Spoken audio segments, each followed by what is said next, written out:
Hola, sean bienvenidos al Séptimo Vicio, tu programa de cine en Vía X. Muchas gracias por acompañarnos en esta segunda velada junto a Tool. Es verdad que a veces nos subimos a una música tal cual como uno se podría subir a una nube. Sube. Esto no es nube luz, porque escuchando cosas así no nos movemos ni un centímetro. Lo contrario nos pasa con Tool. Una vez que los escuchamos, de inmediato nos disparamos hasta el infinito. Eso nos pasa con Tool. La voz, la batería, la guitarra y el bajo están para mí sincronizados en una especie de clima propio. ¿Qué es Tool? Para mí son los elementos, cada uno de sus instrumentos. La voz de Maynard James Keenan es un instrumento más. Son el fuego, el agua, la tierra y el aire. Y en conjunto forman un universo en equilibrio, pero a veces uno de esos elementos se arrebata y entonces todo se desencadena, la tormenta, el diluvio bíblico. Para mí, escuchar a Tool a veces es como la banda sonora perfecta que tendría el arca de Noé, con Noé reclutando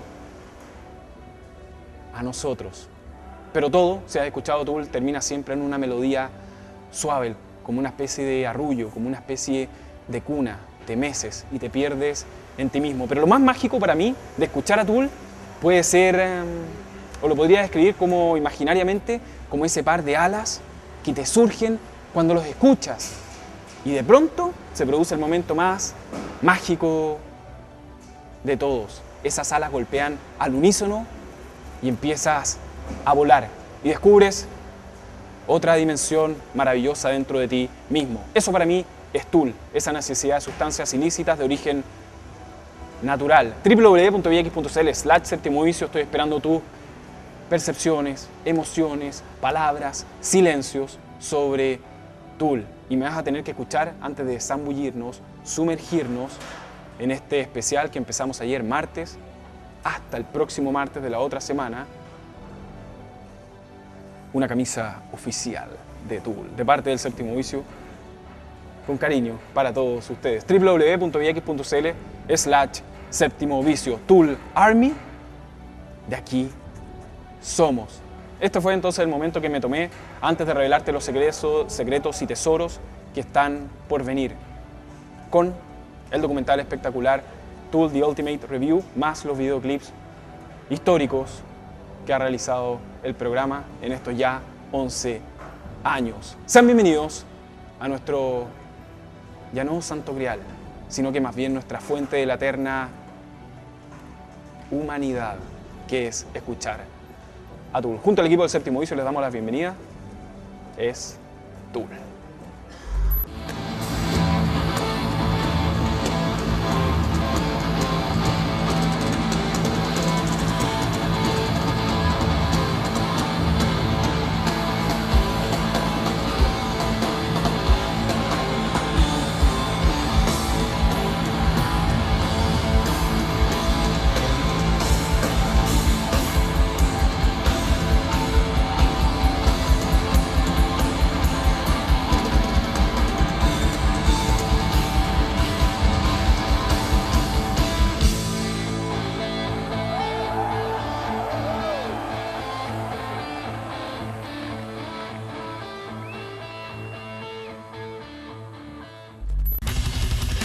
It wasn't really a full album, it was an EP, and in that respect it wasn't your traditional EP either. They had a few studio cuts, which are songs that they'd been playing out live for a while and had been able to hone. And then they also had a couple of live songs that they decided to throw in the mix. It's interesting, I think it was Danny who told me that they weren't really confident with where they were at the time, and they really didn't want to spend a lot of money in the studio working on this material, and they knew full well that if the label gave them studio time, they were going to be responsible for paying that back in the long run. So they really wanted to get in and get out and bash out what they could and kind of move on. There's an interesting story behind that album as well that Adam had told me. And he said that instead of coming out with a full-fledged debut full-length album, they decided, well, why don't we do something that's a little bit, scaled down and do an EP. And when they went to the label said, great, EP sounds perfect, But the justification for the label was that by having the band do an EP, it wouldn't count against their contract as a full album, and they'd still be obligated to do that album. So to him, that was his first indication that the record industry doesn't always have your best interest in mind. With Opiate gathering critical acclaim, Tool further raised their profile by touring extensively with groups such as the Rollins Band and Rage Against the Machine, contemporaries who shared their no-compromise, anti-establishment veneer. They were really taken under Henry Rollins' wing, and that's really, I think, where they made the first mark for themselves with an audience outside of the California scene. At the time, there was a nice network of kind of counterculture bands that had been signed to mainstream album labels. So, there was sort of a subversion from within, and it was a good time for bands to kind of build themselves up and still have this sort of anti-establishment ethos. They're not your normal run-of-the-mill rock band of excess. There was always an underlying sense of seriousness. It was refreshing, because I had sort of by that point was starting to the excess and the girls and the money and all those things that originally provoked me to start playing music. Just kind of lost their zest, that couldn't have been the only thing I was going to get out of it. And being around people finally who were really serious, about the musical aspect of it, really started me asking questions, which sort of led me to believe that I had a much larger potential than just being another, careless, irresponsible rock guy who needed to be taken care of. This seriousness and ambition to which Tool applied themselves would come to fruition on Undertow, their 1993 debut full-length album. Heavier in sound and tone than their preceding EP, it was an interesting starting point to what would later emerge and would be overseen by former Green Jelly producer Sylvia Massey.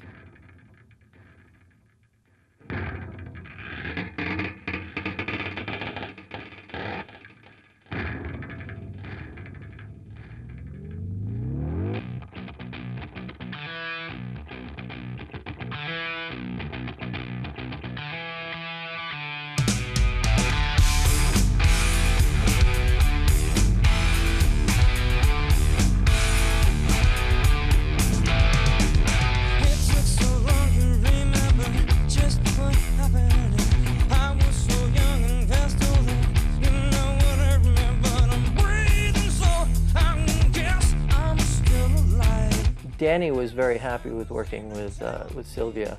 I think she was able to act as an engineer and get the sound out of the band that it needed.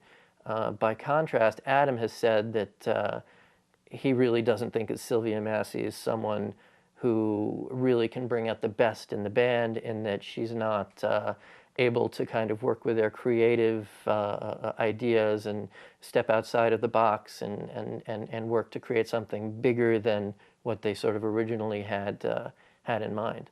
On its own, there are some really great songs there. Sober and Prison Sex are really powerful, potent and visceral tunes that do stand the test of time, yeah.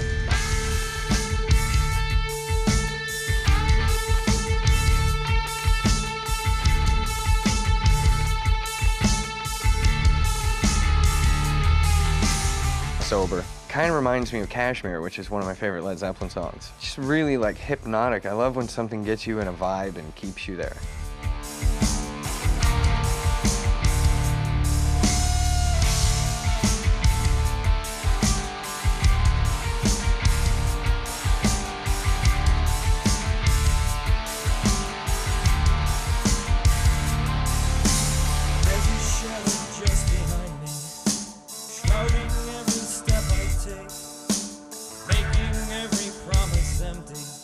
I guess when they were writing it, they didn't feel it necessary to take you through all these twists and turns, and it's just really simple. It's certainly one of their more straightforward songs, and it makes perfect sense why, as an introduction to a band like Tool, it caught on, and sort of gave, I think, the people who were just being turned on to them like a nice small taste of what was to come, you know, because I imagine most of them heard the song and then went and got the record. That album is really the closest they came to being more of a mainstream, you know, grunge/alternative rock band. It's also the album that broke them. You know, they did extremely well with it, and it enabled them to then go on and take further steps. I think it's really a great album, but I think more than anything, it foreshadowed the greater things that were to come. I lived undertow with Tool, you know what I mean? I know what most of those songs are about. A lot of those songs is Maynard figuring out things that have happened to him in his past, his future, and his beginning, and he sort of blurts all this stuff out, you know? They're very, like, painstaking songs for him. People make their own choices. That's bottom line. I think, to me, it's kind of like those kind of frustrations, that kind of social frustration that comes about, people lashing out. It's because of unaddressed aggressions, repressed emotions, that kind of stuff. So to me, when you see some movie about somebody just doing some horrific deeds, in a way, by watching the movie, you have related to and expressed that emotion or that desire, and therefore you don't need to go do it. You know, kind of like, it's like, you know, kind of letting the steam out in a way. But the more you repress it and deny it, the more it's going to come up somewhere, and it's not going to be pretty when it happens, and it'll be real when it happens, rather than just, you know, a book or story or a film or a song. So I think it's important, because it doesn't, you know, we have all those nasty things that you read about or come up with or see in a film or hear about in a song. Those are in you. And if you deny that those things are in you, they're gonna bite you. Este es un aviso de utilidad pública en el séptimo vicio. RH positivo, RH negativo. No, Tool es nuestro grupo sanguíneo universal, sobre todo los que vemos y sentimos el séptimo vicio. Y estamos haciendo esas transfusiones que de cuando en cuando de Tool tanto necesita, directo a las venas sónicas. Siempre este cuarteto de Los Ángeles, guiado por el interés del guitarrista Adam Jones por la lacrimología del escritor Ronald Vincent, teoría según la cual el único medio por el cual puede desarrollarse verdaderamente, espiritualmente, el ser humano pasa por la exploración y la comprensión del sufrimiento físico y moral.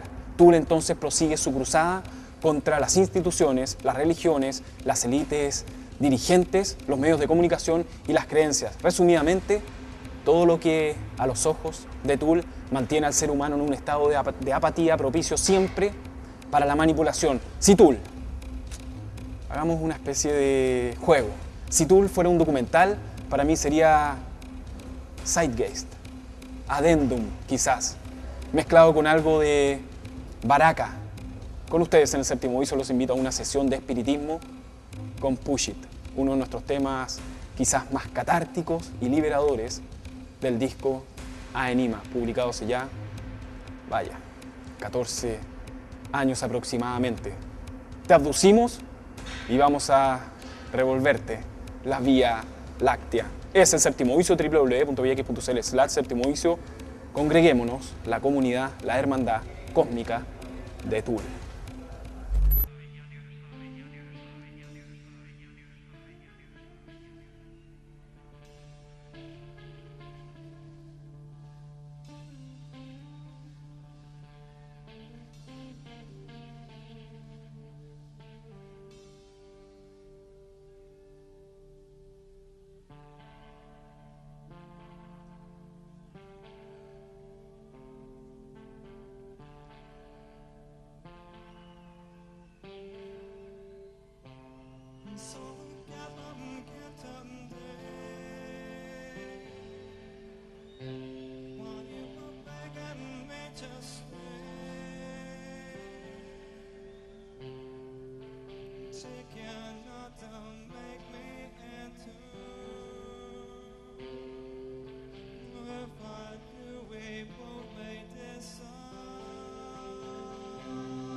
veneración o repulsión, esta extraña herramienta extraterrestre no deja a nadie indiferente.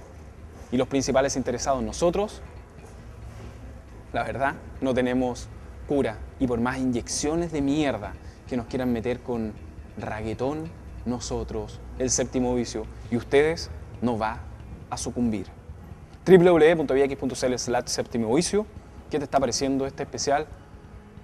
Concentrado en el documental espectacular sobre Tool, The Ultimate Review, más los videos históricos realizados por el séptimo vicio en ya más de una década. Los espero mañana en una tercera estación dentro de esta Vía Láctea tan sorprendente e impredecible que es la música de Tool. Nos vemos. Chao.